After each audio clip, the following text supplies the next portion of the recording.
السلام عليكم ورحمة الله وبركاته. إن الحمد لله نحمده ونستعينه ونستغفره ونعوذ بالله من شرور أنفسنا وسيئات أعمالنا. من يهده الله فلا مضل له ومن يضلل فلا هادي له. أشهد أن لا إله إلا الله وأشهد أن محمدا عبده ورسوله.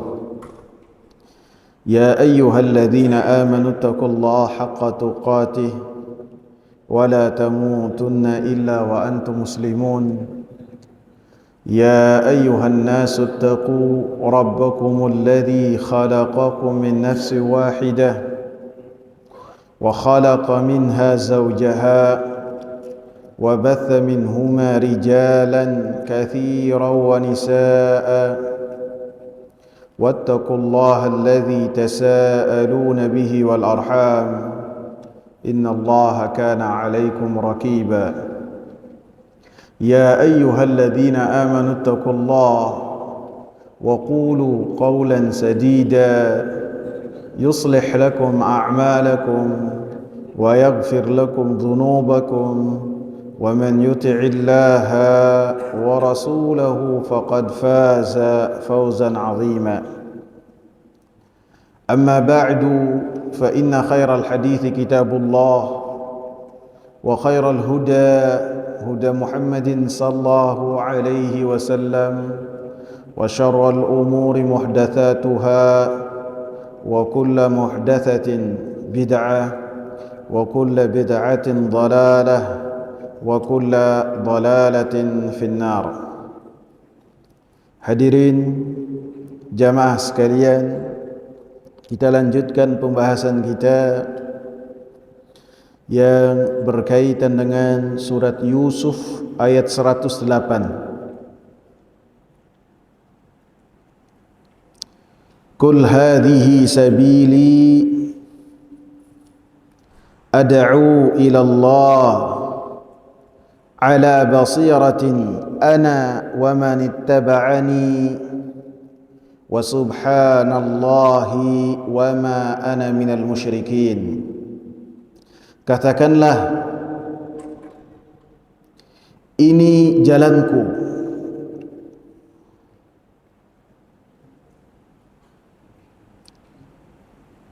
ini adalah jalanku yang saya berseru kepada Allah Subhanahu wa ta'ala, berdakwah di jalan Allah Subhanahu wa ta'ala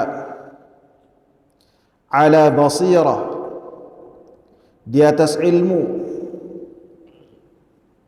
ana wa man ittaba'ani, aku dan orang-orang yang mengikutiku, wa subhanallahi wa ma ana minal musyrikin, maha suci Allah dan aku tidaklah termasuk dari orang-orang musyrik.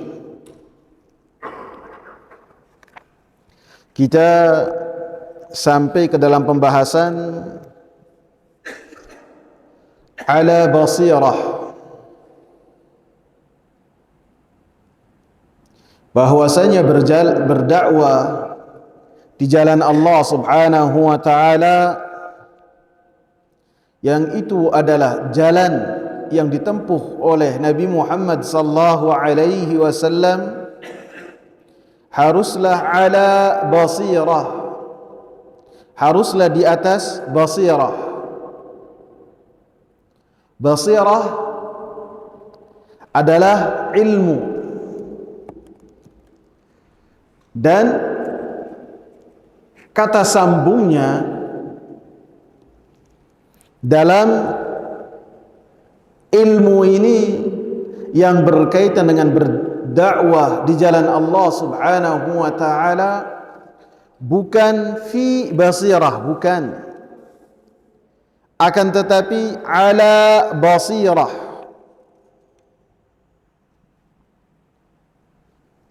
Ala basirah yang memiliki makna orang-orang yang berjalan di jalan Allah Subhanahu wa taala dan berdakwah di jalan Allah Subhanahu wa taala, haruslah mereka orang-orang yang memiliki tamakkun dalam ilmu, memiliki penguasaan dalam ilmu, dalam basirah tersebut. Bukan hanya ia ketahui, hanya sekedar mengetahui saja. Akan tetapi ketika dakwahnya menggunakan ala, artinya dia memiliki tamakkun, penguasaan terhadap apa yang ia sampaikan berupa ilmu.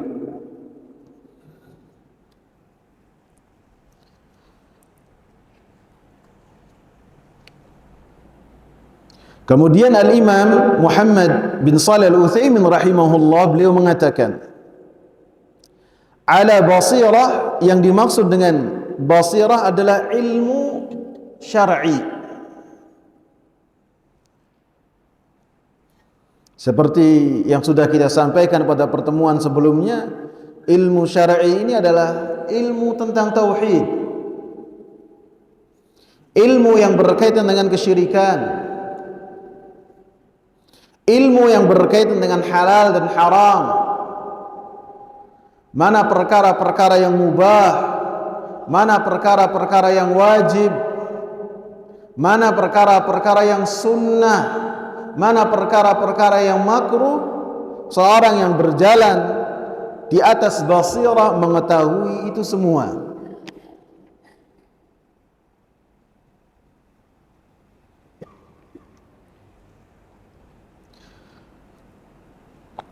Dan beliau pun mengatakan, wal ilmu bihalil mad'u,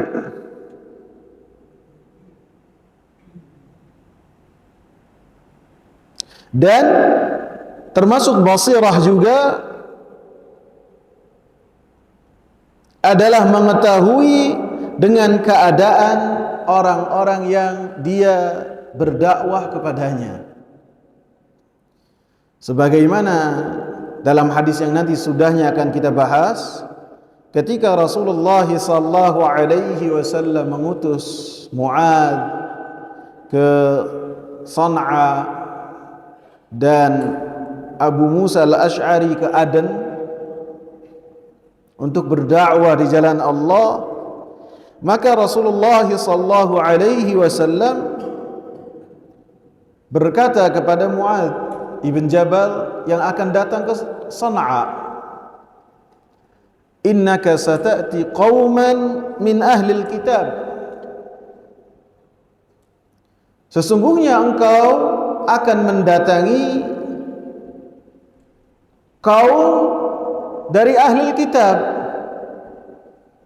Karena di Yaman, di San'a banyak ahli kitab, orang-orang Yahudi dan orang-orang Nasara, sehingga da'i, yaitu dalam hadis ini Mu'adz bin Jabal, mempersiapkan diri untuk menghadapi syubhat-syubhat yang bisa jadi dilontarkan oleh orang-orang yang beliau hadapi di dakwah di jalan Allah Subhanahu wa taala. Sehingga termasuk ala basirah, mengetahui keadaan orang yang kita berdakwah kepadanya. Apakah ateis?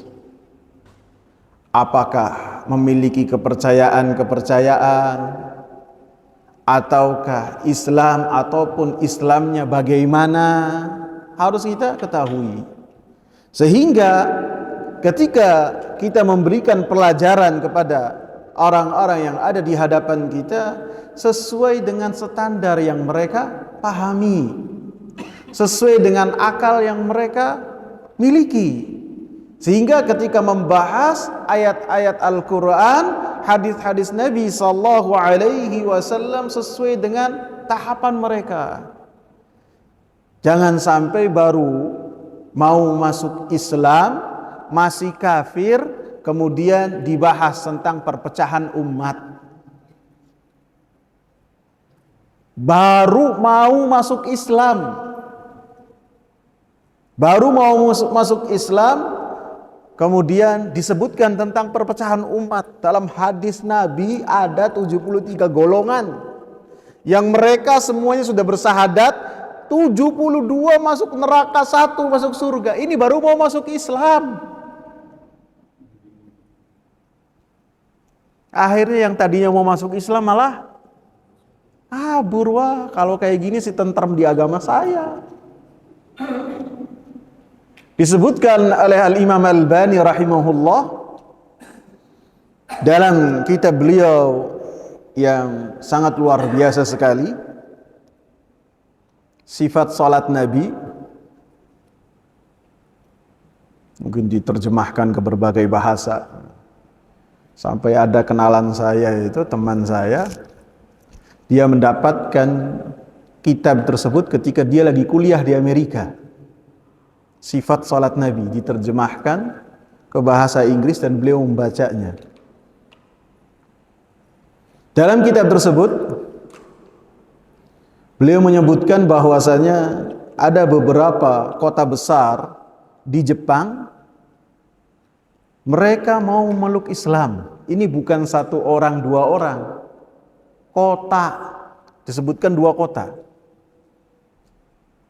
2 kota besar mau masuk Islam. Begitu udah mau masuk Islam,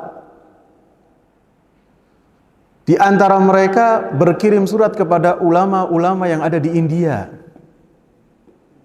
Maka kata ulama-ulama yang menerima surat mereka mengatakan, kalian kalau mau masuk Islam harus masuk Islamnya di atas mazhab Hanafi. Kalau di luar Hanafi nanti kayak gimana? Ini kaget, mereka sebelumnya tidak mengetahui tentang hal ini. Kemudian yang lainnya berkirim surat kepada ulama-ulama yang ada di Jawa, di Indonesia. Ulama-ulama yang di Jawa mengatakan, kalian kalau mau masuk Islam harus di atas mazhab Syafi'i masuk Islam. Akhirnya ke sini nggak jadi, ke sana nggak jadi, sudah tetap di agama mereka. Jadi ilmu juga harus mengetahui tentang keadaan orang yang kita ajak berbicara untuk membahas tauhid atau agama Allah Subhanahu wa taala. Seperti yang saya sebutkan, Abdullah bin Mas'ud radhiyallahu anhu beliau mengatakan, ma anta bimuhadditsin qauman la tablughu uquluhum illa kana li ba'dihim fitnah. Tidaklah engkau berbincang dengan satu kaum dan pembahasan yang kau bahas kepada mereka tidak dipahami oleh akal-akal mereka, ataupun kemampuan mereka belum bisa mampu untuk membahas hal tersebut, maka kecuali sebagian di antara mereka akan mendapat fitnah dari pembahasan tersebut. Wal ilmu bis sabilil musili ilal maqsud. Dan ketika menyampaikan ilmu, menyampaikan kebenaran, haruslah seseorang ketika menyampaikan kebenaran di jalan Allah Subhanahu wa taala harus juga dengan cara yang benar. Ia juga harus mengetahui cara yang benar untuk menyampaikan kebenaran tersebut. Sehingga arti dari poin yang ketiga ini adalah seseorang harus mengetahui metode berdakwah di jalan Allah Subhanahu wa taala sifatnya adalah tauqifiyah, telah ditentukan langsung oleh Allah Subhanahu wa taala.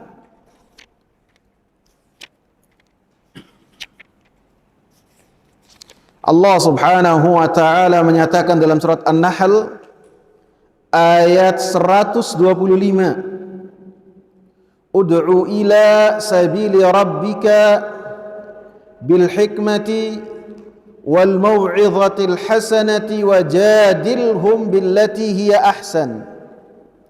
Berdakwahlah di jalan Rabbmu dengan hikmah, satu, wal mau'izah al hasanah, dengan mau'izah hasanah, dengan nasihat yang baik. Wajadilhum billati hiya ahsan, dan berdebatlah dengan mereka dengan cara yang paling baik. Ini adalah 3 metode untuk seseorang berdakwah di jalan Allah Subhanahu wa taala. Dengan hikmah, sebagaimana saya sebutkan dalam pertemuan yang lalu, Rasulullah menghadapi siapa? Arab Badui. Ketika buang air kecil di masjid, maka Nabi SAW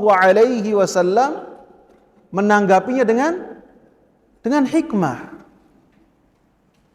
Tidak diusir, tidak dibentak. Sehingga apabila dibentak, dia lagi mengeluarkan najis, najisnya bakalan lebih dari satu lokasi saja. Lebih dari satu titik. Bisa kemana-mana. Sehingga Nabi melarang para sahabat untuk membentaknya. Begitu selesai, Nabi SAW memerintahkan sahabat untuk membawa air dan disiram sampai najisnya hilang. Kemudian Rasulullah SAW berikan pengertian kepada Arab Badui ini, bahwasanya masjid itu tidak boleh untuk ada najis, ada kotoran, gak boleh. Maka orang ini berdoa, Allahumma arhamni wa Muhammadan wa la tarham ma'ana ahada. Tadi dia berbuat kemungkaran. Sekarang dia berbuat yang lebih mungkar lagi. Apa berbuat lebih mungkarnya? Mengkerdilkan rahmat Allah Subhanahu wa taala. Ya Allah, sayangi saya dengan Muhammad saja. Orang Arab Badui manggilnya Muhammad, tidak pakai nabi. Dan jangan sayangi orang lain selain kita berdua. Maka kata Rasulullah, laqad tahajjarta wasi'a. Engkau telah menyempitkan perkara yang sangat luas. Rasulullah sallallahu alaihi wasallam dengan hikmah. Begitu juga ketika Rasulullah sallallahu alaihi wasallam mendapatkan ghanimah yang sangat besar dalam peperangan Hunain. Maka Rasulullah sallallahu alaihi wasallam dengan hikmahnya dalam berdakwah di jalan Allah memberikan harta rampasan perang itu kepada sahabat-sahabat yang masih lemah imannya. Seperti Abu Sufyan mendapatkan onta yang banyak, 100 onta. Kemudian anaknya Abu Sufyan, Yazid, dikasih 100 ekor onta. Muawiyah diberikan 100 ekor onta. Bahkan Safwan ibn Umayyah yang pada saat itu belum masuk Islam, oleh Rasulullah sallallahu alaihi wasallam diberikan bagian dari ghanimah, harta rampasan perang. Dalam rangka apa? Dalam rangka supaya mereka lebih kuat lagi dalam keimanan mereka, dalam tauhid mereka, dan bagi yang belum masuk Islam seperti Safwan lebih condong lagi kepada agama yang mulia ini. Jadi hanya dengan 3 cara. Adapun selebihnya dari cara-cara atau metode-metode yang telah disebutkan oleh Allah Subhanahu wa taala dalam Al-Qur'an, maka itu tidak boleh. Menyebarkan dan berdakwah di jalan Allah dengan nasyid, dengan bersenandung dengan nasyid-nasyid, maka ini bukanlah metode para salafus saleh. Berdakwah dengan nasyid-nasyid walaupun diberikan embel-embel Islam, maka bukanlah dari metode dakwah yang benar. Walaupun di dalamnya ada pengucapan tahlil, takbir, tahmid, maka apabila dibawakan dalam berdakwah di jalan Allah Subhanahu wa taala, maka ini adalah cara orang-orang sufi. Yang mana orang-orang sufi mengambil itu semua dari kebiasaan orang-orang Nasara dalam beribadah dengan nyanyian-nyanyian rohani mereka. Sehingga tidak ada dalam Islam anasid Islam, tidak ada dalam berdakwah di jalan Allah. Berdakwah di jalan Allah dengan memberikan pelajaran seperti ini. Tidak ada juga berdakwah di jalan Allah Subhanahu wa taala dengan cara pementasan. Pementasan kalau bahasa kitanya apa, sandiwara kali ya. Ataupun ketika seseorang diambil gambarnya, kemudian ada yang satu memerankan orang yang melakukan kesalahan, yang satu lagi melihat orang tersebut melakukan kesalahan. Setelah itu ada ustadz yang datang kemudian memberikan nasihat. Ini bukan cara yang benar.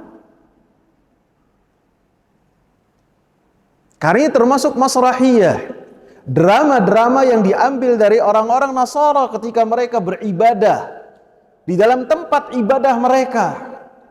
Ketika mereka beribadah dengan cara melakukan masrahiyah, penampilan-penampilan atau drama-drama dalam ibadah mereka, ini tidak boleh.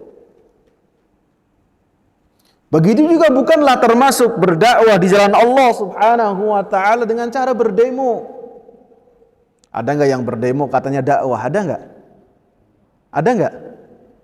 Enggak boleh. Tidak boleh. Karena ini adalah kebiasaan orang-orang kufar, dan tidaklah dulu para salafus saleh melakukan hal tersebut.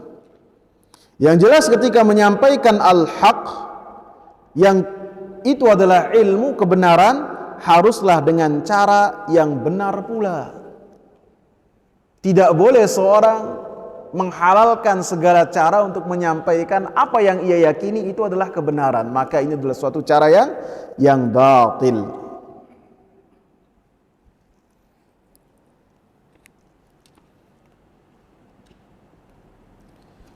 Kemudian ana wa man ittaba'ani,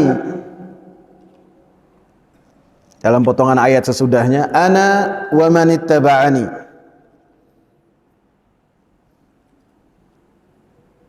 saya dan orang-orang yang mengikuti saya.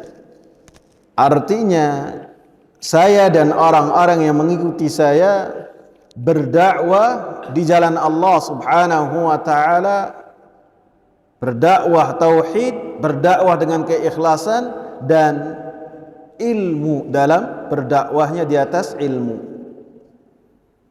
Artinya orang-orang yang mengikuti Nabi sallallahu alaihi wasallam, berittiba kepada Nabi sallallahu alaihi wasallam ketika mereka berdakwah di jalan Allah Subhanahu wa taala dengan ilmu, menunjukkan sebagai dalil bahwasanya orang yang berdakwah di jalan Allah Subhanahu wa taala ketika berdakwahnya tanpa ilmu, maka dia tidak berittiba kepada Rasulullah sallallahu alaihi wasallam. Jadi ketika seorang berdakwah tanpa ilmu, ia mengetahui bahwasanya dirinya tanpa ilmu, hanya bisa menyampaikan dengan perkataan, retorika, bisa berbicara, memiliki keberanian tampil untuk di hadapan orang-orang, sedangkan ia tahu bahwasanya dirinya miskin dengan ilmu, maka ketika dia dengan ini dalam rangka berittiba kepada Rasulullah sallallahu alaihi wasallam, maka ini bukanlah ittiba kepada Rasulullah. Karena orang yang berittiba kepada Rasul disebutkan dalam bagian ayat sebelumnya. Haruslah dia berdakwah di jalan Allah, dan ketika berdakwah di jalan Allah ala basirah, di atas ilmu. Begitu juga dari potongan ayat ini, bukanlah orang-orang yang termasuk pengikut Rasulullah dan berittiba kepada Rasulullah sallallahu alaihi wasallam ketika seseorang berdakwah, ketika seseorang memiliki ilmu, baik ilmu hadis, ilmu tauhid, ilmu fikih, dan ilmu yang lainnya yang berkaitan dengan agama yang mulia ini, akan tetapi dia tidak mau berdakwah, maka dia bukanlah termasuk orang-orang yang berittiba kepada Rasulullah sallallahu alaihi wasallam. Paham ikhwan apa bingung? Paham apa bingung? Saya ulang apa enggak? Cukup? Ulang, saya ulang. Iya, meyakini itu ala basirah. Ala basirah itu bisa diartikan yakin, bisa diartikan hikmah, bisa diartikan ilmu atau kedudukan ilmu yang paling tinggi. Sehingga Al-Imam Muhammad bin Shalih Al-Utsaimin rahimahullah mengartikan al-basirah itu bukan hanya sekedar ilmu, bukan hanya sekedar yakin, akan tapi ilmu syar'i secara menyeluruh. Gitu. Saya ulang tadi ya. Ana wa man ittaba'ani, saya dan orang-orang yang mengikutiku, kata Rasulullah.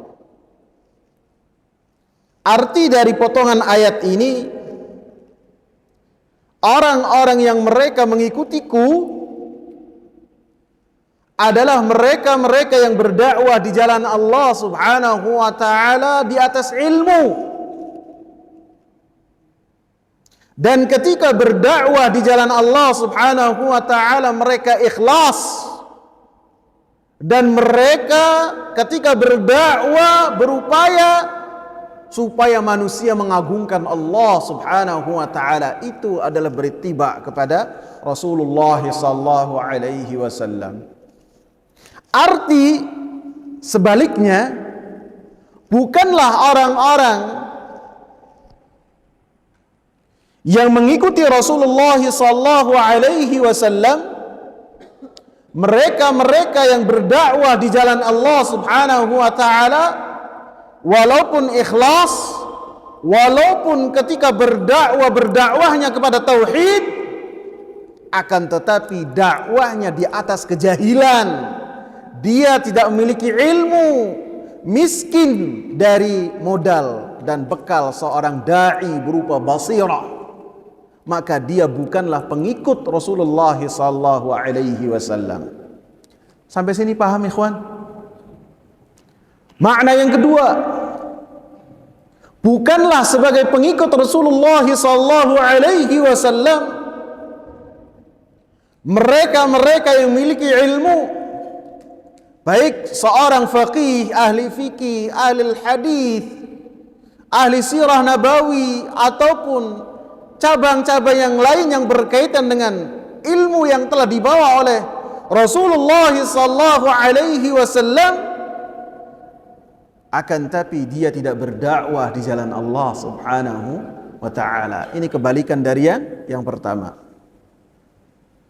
Begitu juga bukanlah dari pengikut Rasulullah sallallahu alaihi wasallam orang-orang yang memiliki ilmu, orang-orang yang ketika berdakwah di jalan Allah Subhanahu wa taala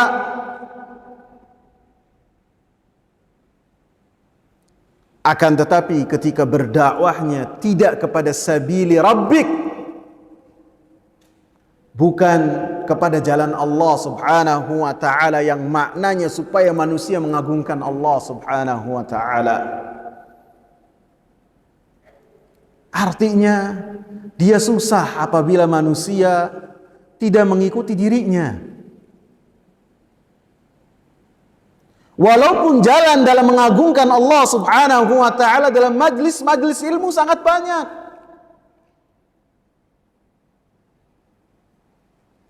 Di majlis yang lain ada pembahasan kitab tauhid misalnya, dengan pembahasan yang sama, referensi yang sama.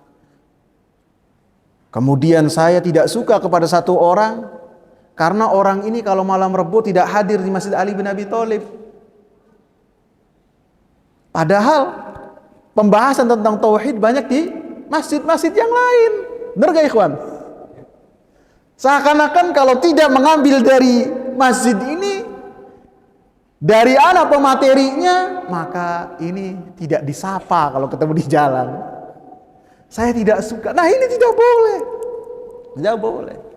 Orang yang berdakwah di jalan Allah, yang pertama dia miliki ilmu.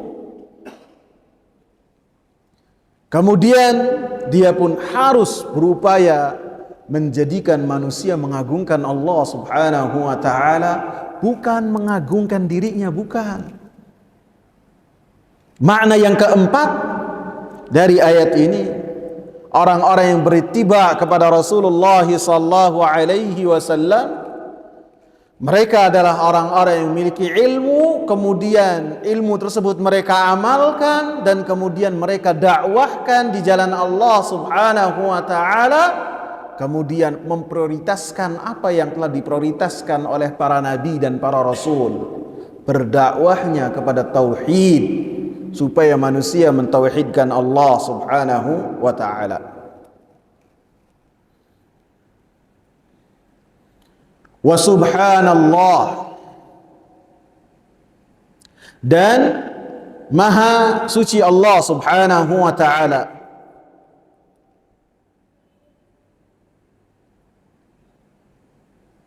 Artinya mensucikan Allah Subhanahu wa taala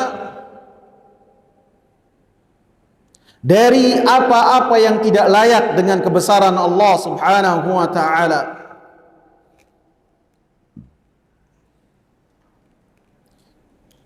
Seperti melakukan kesyirikan kepada Allah. Kita mensucikan hal ini dari Allah Subhanahu wa taala. Dengan menyatakan misalnya sebagian manusia menyatakan Allah memiliki anak, maka kita sucikan hal tersebut dari Allah Subhanahu wa taala, dan kita agungkan Allah Subhanahu wa taala sebenar-benar pengagungan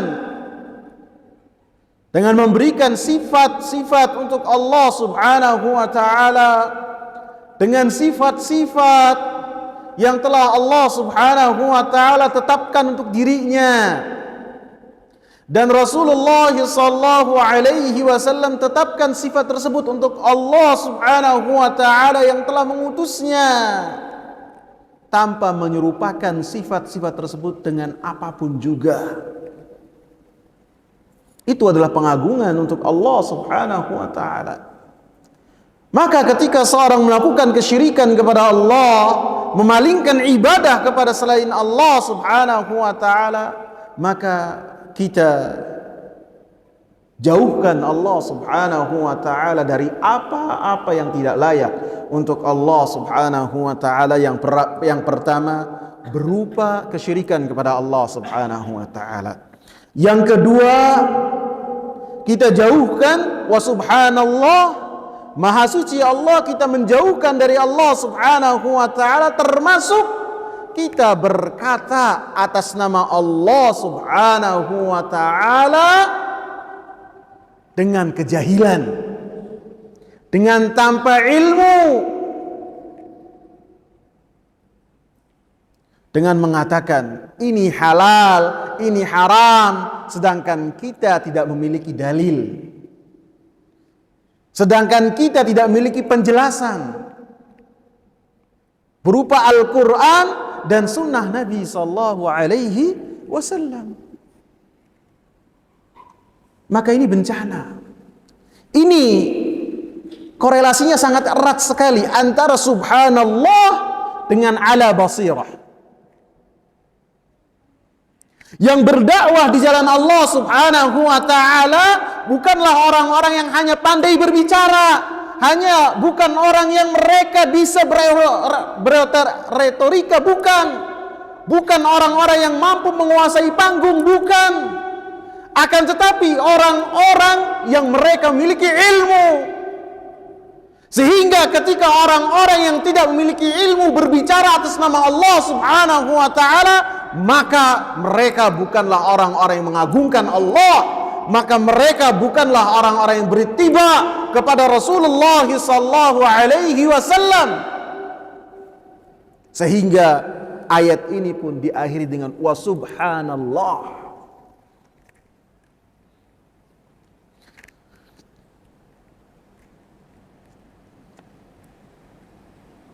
Sebentar, Anda lihat kalender dulu ya.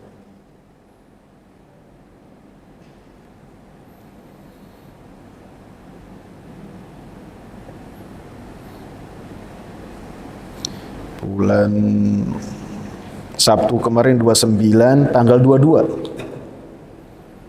Tanggal 22 Oktober. Anda lupa tanggal hijriahnya berapa.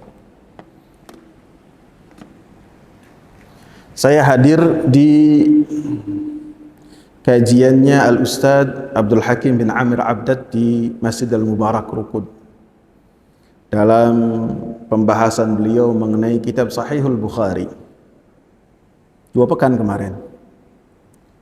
Dan beliau pun ujug-ujug membahas tentang bahayanya berkumpul dan bermajlis, kemudian di majlis tersebut tanpa ada orang yang memiliki ilmu, kemudian di dalamnya dibahas tentang ilmu agama. Jadi saya riwayatkan hal ini kepada antum. Bisa jadi antum sudah mengetahuinya dari medsos, bisa. Beliau mengatakan ini sangat bahaya sekali. Beliau mengatakan dari zaman terdahulu, dari tahun 90-an, karena beliau termasuk orang yang sudah sepuh dalam berdakwah di jalan Allah. Fala uzaki 'ala Allahi ahada. Beliau mengatakan dari tahun 90-an sudah menjadi kebiasaan orang-orang itu, kalau setelah salat fardu mereka berkumpul. Mereka berkumpul, ngobrol. Dari ngobrol sana, ngobrol sini, kemudian membahas tentang din, tentang agama. Ada pertanyaan yang dikeluarkan, kemudian ada yang menjawabnya. Oh, ini haram, nggak boleh. Nggak boleh. Oh, ini boleh. Oh, ini dianjurkan. Maka kata beliau, ini adalah cikal bakal kesesatan. Dari obrolan-obrolan yang membahas tentang agama tanpa dipandu dengan orang yang ahli ilmu, maka dari situ akan keluar pemikiran-pemikiran sesat.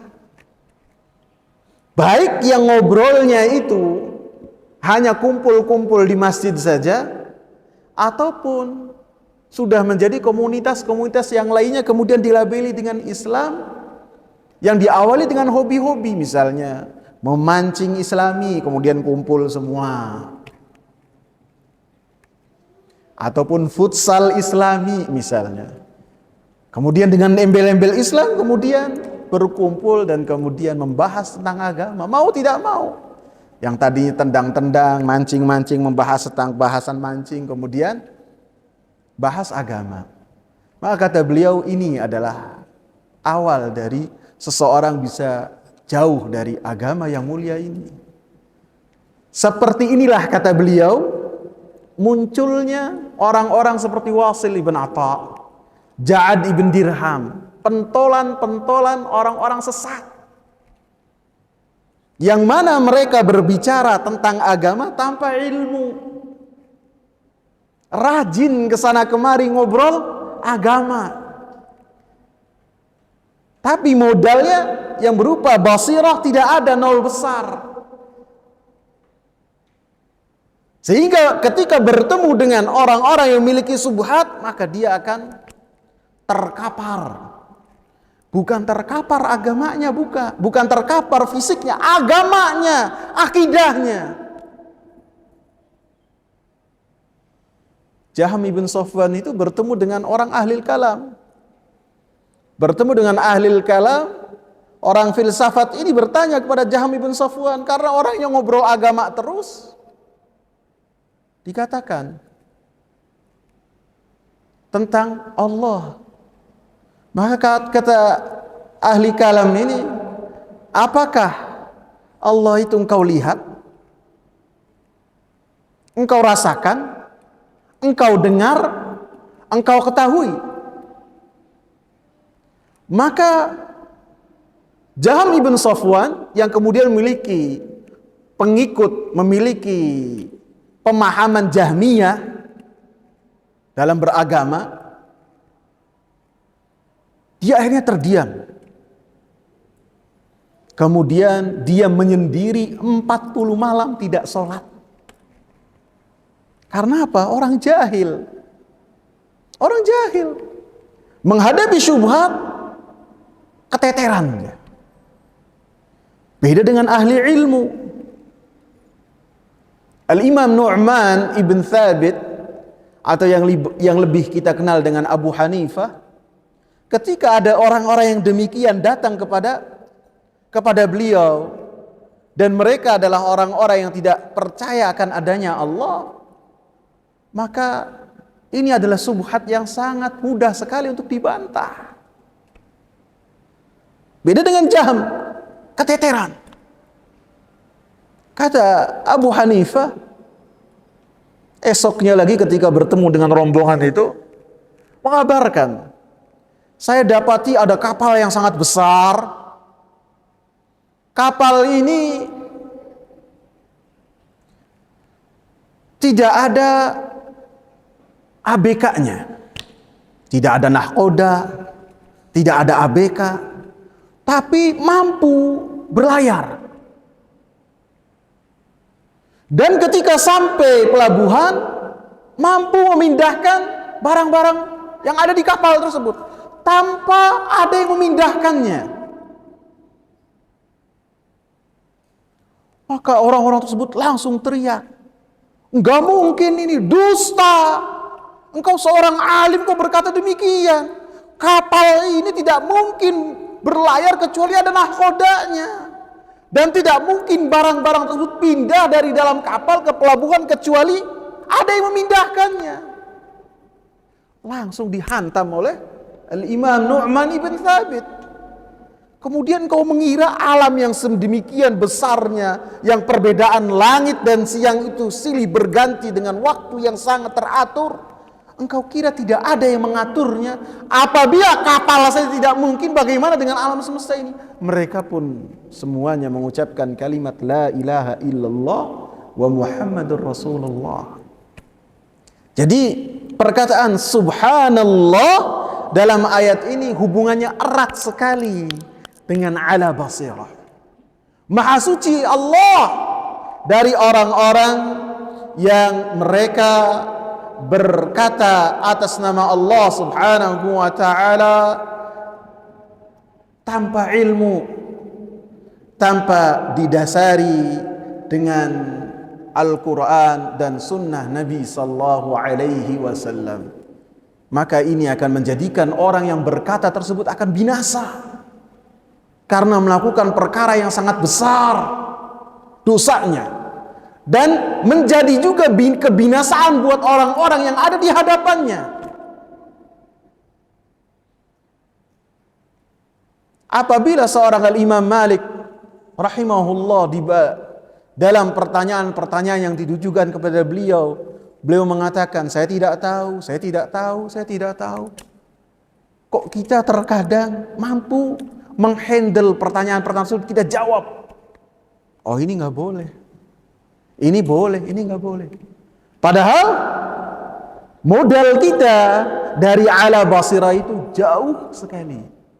Maka apabila ada ustadz yang kita dekat dengannya, ketika ada pertanyaan tersebut, kita berikan kepada ustadz itu. Coba antum lihat, ada ustadz, antum datang ke sana.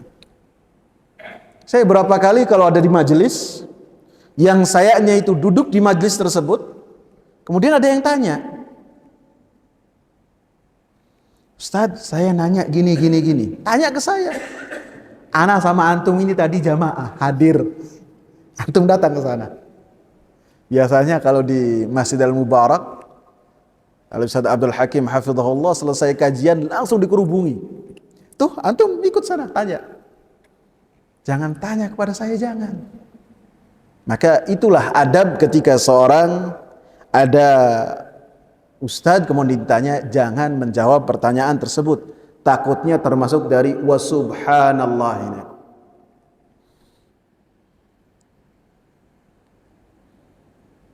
Karena dalam surat Al-A'raf, antum ingat enggak? Surat Al-A'raf ayat berapa tuh? Surat Al-A'raf ayat 33. Allah Subhanahu wa taala sebutkan dosa yang lebih besar daripada kesyirikan, yaitu berkata atas nama Allah Subhanahu wa taala tanpa ilmu. Qul innama harrama rabbiyal fawahisha ma dhahara minha wa ma batana wal ithma wal baghya bighairil haqqi wa an tusyriku billahi ma lam yunazzil bihi sultana wa an taqulu 'ala Allahi ma la ta'lamun. Katakanlah, sesungguhnya hanyalah yang diharamkan oleh Allah Subhanahu wa taala Rabbku al-fawahish, perbuatan-perbuatan keji, ma dhahara minha wa ma batan, baik yang nampak ataupun tidak nampak. Ini yang pertama. Yang diharamkan oleh Allah adalah perbuatan-perbuatan keji, baik yang nampak ataupun tidak nampak. Wal ithma wal baghya bighairil haqq. Yang kedua dan yang ketiga, perbuatan zalim dan perbuatan dosa dan perbuatan zalim tanpa alasan yang benar. Yang keempat, wa an tusyriku billahi ma lam yunazzil bihi sultana, dan kalian melakukan kesyirikan kepada Allah Subhanahu wa taala dengan tanpa memiliki landasan berupa ilmu, dengan kejahilan. Yang kelima, wa an taqulu 'ala Allahi ma la ta'lamun. Engkau berkata tentang Allah, tentang agama Allah, terhadap perkara-perkara yang tidak kalian ketahui. Seperti yang sudah kita bahas, kelima hal ini disebut oleh Allah yang pertama yang paling ringan dulu, kemudian berikutnya yang lebih berat, yang berikutnya yang lebih berat, yang berikutnya yang lebih berat lagi, dan yang terakhir yang paling berat. Ini yang disebut dengan uslub tadalli. Jadi yang paling ringan sampai yang paling berat adalah berkata atas nama Allah Subhanahu wa taala dengan hal-hal yang tidak kita ketahui. Wa ma ana minal musyrikin.